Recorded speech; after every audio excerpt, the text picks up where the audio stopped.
Good morning students psychology की class हमारी चली हुई थी।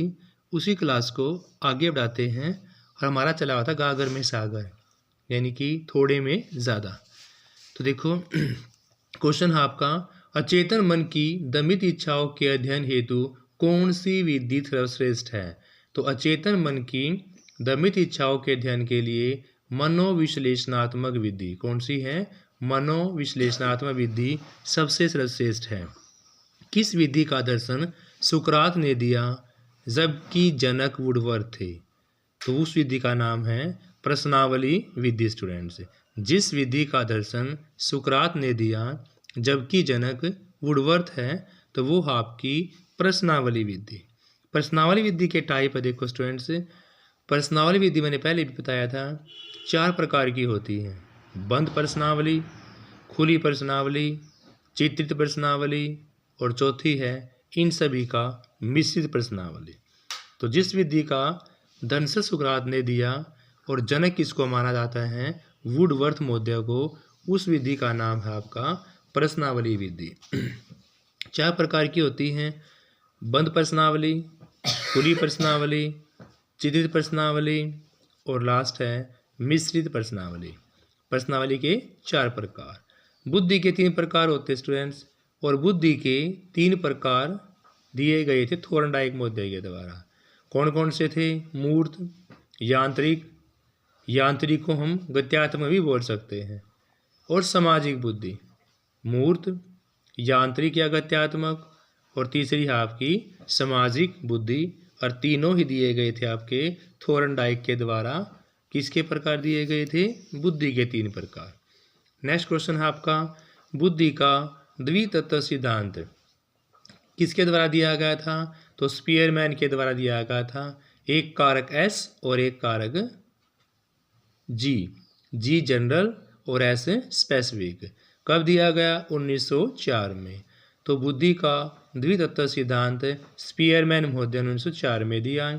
स्पीयरमैन के बाद में द्वितत्व में संशोधन कर दिया और 2 की बजाय 3 कर दिए।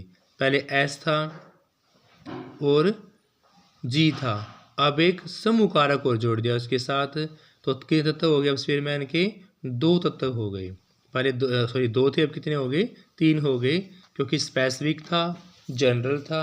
तो स्पीयरमैन के 2 थे 1904 में, लेकिन 11 में संशोधन करके उसने 3 कर दिए, समूह कारक और उसके अंदर जोड़ दिया गया। तो स्पीयरमैन के द्वित्व के संसाधन के स्थान पर त्रितत्व सिद्धांत आ गए 4 से 11 में। बुद्धि के 3 कारक देखो, सामान्य कारक था, दूसरा विशिष्ट और तीसरा समूह कारक। सामान्य, विशिष्ट और समूह कारक। किसके अनुसार अनेक तत्वों से एक सामान्य तत्व बनता है? तो थोर्नडाइक महोदय के द्वारा, जिसमें थोर्नडाइक का बहुतत्व सिद्धांत कहा गया है, उसमें अनेक तत्वों से एक सामान्य तत्व बनता है। थोर्नडाइक महोदय का बहुतत्व सिद्धांत। किसके अनुसार बुद्धि अविभाज्य इकाई है? तो बिने के अनुसार स्टूडेंट्स। किसके अनुसार? बिने के अनुसार बुद्धि अविभाज्य इकाई है। बिने के समर्थक टर्मन, जॉनसन, स्ट्रन, साइमन ने भी स्वीकार किया कि बुद्धि का एक तत्व सिद्धांत को, किसको स्टूडेंट्स? बुद्धि का एक तत्व सिद्धांत को बिने के समर्थक के साथ साथ टर्मन ने, जॉनसन ने, स्ट्रन ने व साइमन ने सभी ने स्वीकार किया। स्टूडेंट्स दोबारा देखते हैं एक बारी। अचेतन मन की दमित इच्छाओं के अध्ययन हेतु सर्वश्रेष्ठ विधि का नाम है मनोविश्लेषण विधि। किस विधि का दर्शन सुकरात ने दिया जबकि जनक वुडवर्थ महोदय? तो प्रश्नावली विधि है स्टूडेंट्स। प्रश्नावली विधि आपकी 4 प्रकार की होती है, बंद प्रश्नावली, खुली प्रश्नावली, चित्रित प्रश्नावली और लास्ट आपकी मिश्रित प्रश्नावली। बुद्धि के 3 प्रकार हैं, मूर्त, यांत्रिक, सामाजिक बुद्धि। मूर्त, यांत्रिक, सामाजिक बुद्धि है। बुद्धि का द्वितत्व सिद्धांत 1904 में दिया। किसने दिया? स्पीयरमैन ने दिया। स्पीयरमैन के बाद में द्वितत्व के संशोधन हेतु कितने आ गए थे? फिर त्रितत्व सिद्धांत 1911 में दिया गया था। बुद्धि के 3 कारक हो गए अब, एक सामान्य, एक विशिष्ट और तीसरा आपका समूह कारक। अब तो स्पीयरमैन के द्वितत्व की जगह त्रितत्व सिद्धांत हो जाते हैं। इसके अनुसार अनेक तत्वों में से एक सामान्य तत्व बनता है। तो थोर्नडाइक ने बहुतत्व सिद्धांत में कहा गया है किसके अनुसार बुद्धि एक अविभाज्य इकाई है कि बुद्धि को अलग नहीं किया जा सकता, वो है बिने बोध्य के अकॉर्डिंग स्टूडेंट्स। नेक्स्ट है बिने के समर्थक टर्मन, जॉनसन, स्टर्न व साइमन ने भी स्वीकार किया कि बुद्धि का एक तत्व सिद्धांत को, किसको, बुद्धि के एक तत्व सिद्धांत को टर्मन ने भी, जॉनसन ने भी, स्टर्न ने भी और साइमन ने भी स्वीकार किया। बुद्धि बहुत सारी योग्यताओं के लिए नमूने का एकीकृत रूप है। बुद्धि बहुत सारी योग्यताओं के लिए नमूने का एकीकृत रूप है। थॉमसन्स का यह सिद्धांत कहलाया प्रतिदर्श का सिद्धांत। क्या कहलाया स्टूडेंट्स? प्रतिदर्श का सिद्धांत। किस सिद्धांत में बुद्धि का एक जन्मजात योग्यता है तथा बालक के विकास के साथ साथ बुद्धि का भी विकास होता जाता है। यानी उस सिद्धांत का नाम बताना है जो बुद्धि की एक जन्मजात योग्यता है और बालक के विकास के साथ साथ बुद्धि का विकास भी होता जाता है। तो उसको क्या बोलेंगे हम? पदानुक्रमिक सिद्धांत बोलेंगे। क्या बोलेंगे? पदानुक्रमिक सिद्धांत। कौन सा सिद्धांत कहता है कि बुद्धि जैसी कोई चीज़ होती ही नहीं? तो बुद्धि जैसी कोई चीज़ होती ही नहीं, इसके बारे में ब्लूम का आश्चर्य सिद्धांत कहलाया है। गिलफोर्ड की बुद्धि के त्रिआयाम, गिलफोर्ड की बुद्धि के त्रिआयाम कौन कौन से हैं? संक्रिया, विषय वस्तु और उत्पाद। देखो, जो विषय वस्तु है, संक्रिया है, उत्पाद है, ये तीन ही हमारे क्या है? गिलफोर्ड के बुद्धि के त्रिआयामी विषय वस्तु है। और ये आपका 1967 में बताया गया था और उसके खंड है 120। फिर 1977 में गिलफोर्ड ने विषय वस्तु आयाम में परिवर्तन कर दिया, 120 की जगह 150 बताए। 1967 में 120, 1977 में 150, 1980 में फिर गिलफोर्ड ने पुराने में संशोधन करके फिर नया खंड बना दिया और फिर जोड़ दिया उन्होंने 180। देखो स्टूडेंट्स, याद रखना है गिलफोर्ड महोदय के द्वारा ही त्रिआयाम विषय वस्तु का सिद्धांत दिया। त्रिआयाम में विषय वस्तु, संक्रिया और उत्पाद थे और 1967 के मॉडल में जो खंड है वो 120 है, 1977 वाले में 150 है और 1980 वाले में 180 है स्टूडेंट्स। नेक्स्ट है पहला मनोविज्ञान जिसने बुद्धि के प्रकारों को माना है। तो बुद्धि के प्रकार माने गए थे गार्डनर के द्वारा स्टूडेंट्स। पहला मनोवैज्ञान जिसने बुद्धि के प्रकारों को माना वो कौन है? गार्डनर महोदय हैं। संवेगात्मक बुद्धि का प्रयोग सबसे पहले जॉन मेयर व स्लीव ने किया था। संवेगात्मक बुद्धि जो होती है वो सबसे पहले जॉन मेयर व स्लीव ने प्रयोग किया। कब किया? 1990 में किया।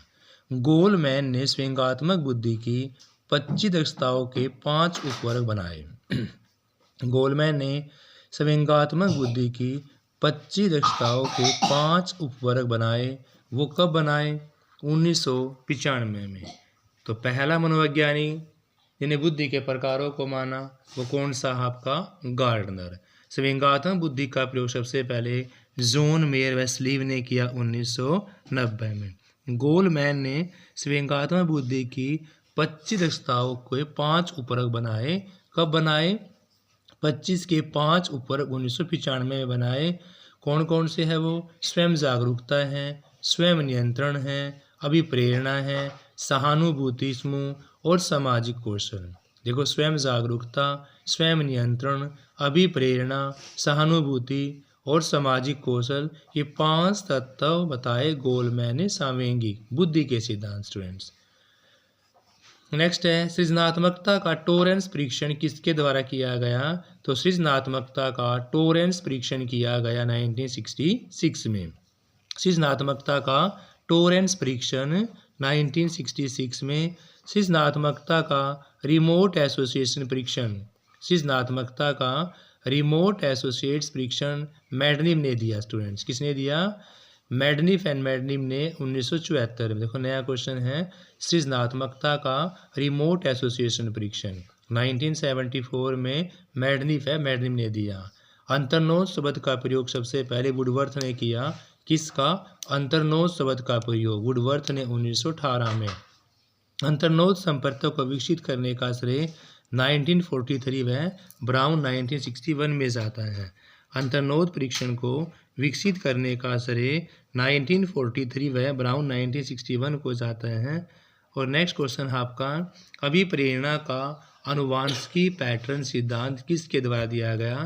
तो अभिप्रेरणा का अनुवांशिकी पैटर्न सिद्धांत लोरेंस के द्वारा दिया गया, जिसको लोरेंस वक्र के नाम से जाना जाता है। नेक्स्ट है, मैक्सीलैंड ने 1961 में किस सिद्धांत को प्रतिपादित किया?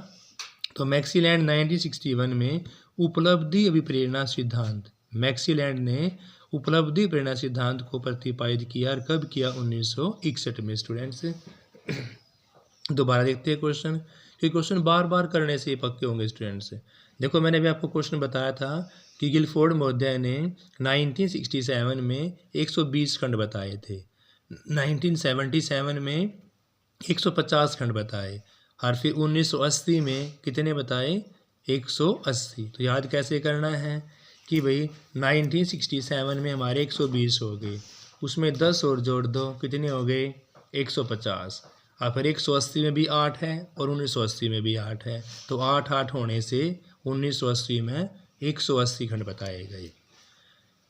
फिर है पहला मनोवैज्ञानिक जिसने बुद्धि के प्रकारों को माना, वो कौन था? गार्डनर था। पहला मनोवैज्ञानिक जिसने बुद्धि के प्रकार होते हैं भाई, इस बात को स्वीकार किया था, वो आपका गार्डनर है। संवेगात्मक बुद्धि का प्रयोग सबसे पहले जॉन मेयर व स्लीव ने किया 1990 में। गोलमैन ने संवेगात्मक बुद्धि की 25 दक्षताओं के 5 उपवर्ग बनाए। कितनी के? 25 के 5 उपवर्ग तो बनाए 1995 में। वो कौन कौन से थे? स्वयं जागरूकता, स्वयं नियंत्रण, अभिप्रेरणा, सहानुभूति और सामाजिक कौशल। ये 5 तत्व बताए गए गोलमैन ने संवेग के बुद्धि के सिद्धांत बताए। यानी कि सृजनात्मकता का नाम से रिलेटेड टोरेंस परीक्षण किया। टोरेंस ने परीक्षण किया होगा तो नाम क्या बनेगा उसका? टोरेंस परीक्षण। कब किया? 1966 में। सृजनात्मकता का रिमोट एसोसिएशन परीक्षण मेडनिम ने ही किया 1974 में। अंतर्नोद शब्द का सबसे पहले प्रयोग किया गया वुडवर्थ ने 1918 में। और अंतर्नोद संपर्क को विकसित करने का श्रेय जाता है हल को। हल 1943 व ब्राउन 1961। अभिप्रेरणा का अनुवांशिकी पैटर्न सिद्धांत दिया गया था लोरेंस के द्वारा। अभिप्रेरणा का अनुवांशिकी पैटर्न सिद्धांत दिया गया लोरेंस, और इसी को लोरेंस वक्र के नाम से जाना जाता है। मैक्सीलैंड ने 1961 में सिद्धांत प्रतिपादित किया था उपलब्धि प्रेरणा का सिद्धांत। मैक्सीलैंड ने 1961 में उपलब्धि प्रेरणा का सिद्धांत, सफलता का सिद्धांत बताया था। एटकिंसन ने अपने किस सिद्धांत के 2 प्रेरक बताए थे? सफलता प्राप्त करने का प्रेरक और असफलता से बचने का प्रेरक। देखो स्टूडेंट्स, मैक्सीलैंड ने 1961 में सिद्धांत दिया था उपलब्धि प्रेरणा का सिद्धांत। मैक्सीलैंड ने 1961 में उपलब्धि प्रेरणा का सिद्धांत दिया। और एटकिंसन ने अपने किस सिद्धांत में 2 प्रेरक बताए थे?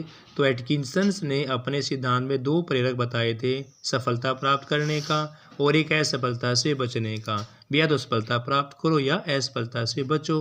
किसने बताए थे ये? एटकिंसन ने ही बताए थे। इसको ही आप उपलब्धि प्रेरणा का सिद्धांत बोलते हैं 1964 में। अभिप्रेरणा का गुणारोपण सिद्धांत, अभिप्रेरणा का गुणारोपण सिद्धांत दिया था वाइनर ने 1974 में। अभिप्रेरणा का गुणारोपण सिद्धांत दिया वाइनर ने 1974 में। शिक्षा मनोविज्ञान का सीधा संबंध किससे है? शिक्षा मनोविज्ञान का सीधा संबंध है सीखने की प्रक्रिया से। स्टूडेंट्स, किससे है? सीखने की प्रक्रिया से। शिक्षण एक त्रिध्रुवीय प्रक्रिया है, छात्र, शिक्षक, पाठ्यक्रम। ये किसने कहा था? जॉन डी महोदय ने कहा था कि शिक्षण एक त्रिमुखी प्रक्रिया है। ये किसने कहा? छात्र, शिक्षक और पाठ्यक्रम 3 होते ही हैं। इस जोन डीवी महोदय के द्वारा बताया गया कि शिक्षण एक त्रिमुखी प्रक्रिया है जिसमें छात्र होते हैं, शिक्षक होते हैं और उनके द्वारा बीच में पाठ्यक्रम होता है। विकास के 2 प्रमुख कारण कौन कौन से स्टूडेंट्स हैं? तो विकास के 2 प्रमुख कारण हैं परिपक्वता और अधिगम। जब तक परिपक्वता नहीं आएगी अच्छी प्रकार से अधिगम नहीं होगा तो विकास का तो मतलब पैदा ही नहीं होगा। तो विकास के 2 प्रमुख कारण थे, एक परिपक्वता और दूसरा है अधिगम। ऐसा शायद ही कोई खेल हो जिसे 10 वर्ष के बालक न खेलते हो। तो इस प्रकार की परिभाषा दी गई थी स्ट्रैक के द्वारा कि ऐसा कोई खेल नहीं है जिसे 10 वर्ष के बालक ना खेलते हो। तो ये कहा गया था स्ट्रैग महोदय के द्वारा। स्टूडेंट्स किसके द्वारा? स्ट्रैग महोदय के द्वारा 20वीं शताब्दी को बालक की शताब्दी कहा गया। तो देखो स्टूडेंट्स 20वीं शताब्दी को बालक की शताब्दी अवश्य कहा गया और ये कहा गया क्रो एंड करो के द्वारा। 20वीं शताब्दी को बालक की शताब्दी क्रो एंड करो के द्वारा बोला गया। परिभाषा है सीखना विकास की प्रक्रिया है। सीखना विकास की प्रक्रिया है। किसने कहा? वुडवर्थ ने कहा। क्या कहा? सीखना विकास की प्रक्रिया है। किसने कहा? वुडवर्थ ने कहा। और 20वीं शताब्दी को ही बालक की शताब्दी कहा जाएगा, ये करो एंड करो ने कहा। नेक्स्ट क्वेश्चन है अधिगम के 3 प्रमुख और 5 गौण नियम थे, थोरनडाइक महोदय ने बताए थे। सीखना अनुभव प्रशिक्षण व्यवहार में परिवर्तन होता है, ये गेट्स ने बताया कि सीखना अनुभव प्रशिक्षण द्वारा व्यवहार में परिवर्तन होता है, ये गेट्स ने बताया। सीखना क्या है? सीखना व्यवहार में स्थायी परिवर्तन है। सीखना क्या होता है स्टूडेंट्स? व्यवहार में स्थायी परिवर्तन ही क्या होता है? सीखना होता है। नेक्स्ट है पुनर्बलन कितने प्रकार का होता है? 2 प्रकार का होता है। पुनर्बलन 2 प्रकार का होता है, एक आपका सकारात्मक और एक नकारात्मक। इसी प्रकार अधिगम का स्थानांतरण भी 3 प्रकार का होता है, एक आपका सकारात्मक, एक नकारात्मक और तीसरा है जीरो स्थानांतरण। यानी कि अधिगम का स्थानांतरण हमारा 3 प्रकार का होता है, पुनर्बलन हमारा 2 प्रकार का होता है। एक बार दोबारा देखते हैं। देखो एटकिंसंस ने अपने सिद्धांत में 2 प्रेरक बताए थे। एटकिंसंस ने 2 प्रेरक, एक है सफलता प्राप्त करने वाला और एक है असफलता से बचने वाला। उपलब्धि प्रेरणा सिद्धांत दिया गया था 1964 में। अभिप्रेरणा का गुणारोपण सिद्धांत दिया गया वाइनर के द्वारा 1974 में। शिक्षा मनोविज्ञान का सीधा संबंध किससे है? तो शिक्षा मनोविज्ञान का सीधा संबंध है सीखने की प्रक्रिया से। किससे स्टूडेंट्स? सीखने की प्रक्रिया से है। शिक्षण एक त्रिमुखी प्रक्रिया है। शिक्षण एक त्रिमुखी प्रक्रिया है, ये जॉन डीवी के द्वारा कहा गया था। उसमें छात्र होते हैं, शिक्षक होते हैं और पाठ्यक्रम भी शामिल होता है। स्टूडेंट्स विकास के 2 प्रमुख कारण होते हैं, विकास में परिपक्वता होगी और क्या होगा? अधिगम होगा। ऐसा शायद ही कोई खेल हो जिसे 10 वर्ष के बाद ना खेल सके। तो इस प्रकार की परिभाषा स्ट्रैग महोदय ने दी थी। स्ट्रैग ने कहा 20वीं शताब्दी के बालक को शताब्दी कहा जाता है, 20वीं शताब्दी के बालक को ही शताब्दी कहा गया है, ऐसा क्रो एंड क्रो ने कहा था। सीखना विकास की प्रक्रिया है। सीखना विकास की प्रक्रिया है, वुडवर्थ ने कहा। सीखना विकास की प्रक्रिया किसने कहा? वुडवर्थ ने कहा। थोरनडाइक ने अधिगम के 3 प्रमुख, 3 प्राथमिक और 5 गौण या सेकेंडरी नियम दिए। सीखना अनुभव और प्रशिक्षण के द्वारा व्यवहार में परिवर्तन होता है। व्यवहार में परिवर्तन जो होगा वही सीखना कहलाएगा। किसने कहा? गेट्स ने कहा। किसने कहा स्टूडेंट्स? ये गेट्स ने कहा। और सीखना क्या है? सीखना आपका व्यवहार में स्थायी परिवर्तन है। सीखना क्या है? व्यवहार में स्थायी परिवर्तन है। स्टूडेंट्स नेक्स्ट है पुनर्बलन कितने प्रकार का होता है? तो पुनर्बलन आपका 2 प्रकार का होता है। स्टूडेंट्स कितने प्रकार का? 2 प्रकार का होता है। अधिगम का स्थानांतरण कितने प्रकार का होता है? तो ये आपका 3 प्रकार का होता है। फ्रायड महोदय कहाँ के निवासी थे? तो फ्रायड महोदय वियना के। फ्रायड महोदय जो है वो वियना के निवासी थे। बिने के एक तत्व सिद्धांत के असहमत कौन से थे? तो बिने ने एक तत्व सिद्धांत दिया था उससे असहमत थे जॉनसन महोदय। कौन थे? जॉनसन महोदय उससे असहमत थे। बुद्धि का पदानुक्रमिक सिद्धांत किसके द्वारा दिया गया? तो बुद्धि का पदानुक्रमिक सिद्धांत दिया गया बर्ट व वर्नन के द्वारा।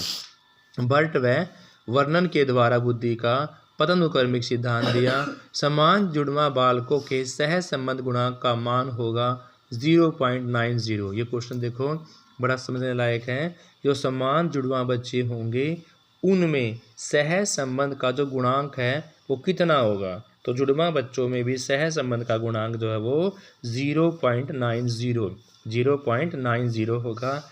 कक्षा कक्ष में शिक्षक के सामने सबसे बड़ी चुनौती क्या होती है? कि कक्षा में शिक्षक पढ़ा रहा है तो उसके सामने सबसे बड़ी चुनौती होगी विषमभागिता, क्योंकि कक्षा के अंदर अनेक प्रकार के बच्चे बैठे होंगे।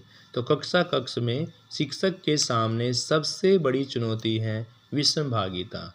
और लास्ट क्वेश्चन आज की वीडियो का कि बिने साइमन के परीक्षण स्केल को स्टैनफोर्ड बिने स्केल में बदल दिया गया।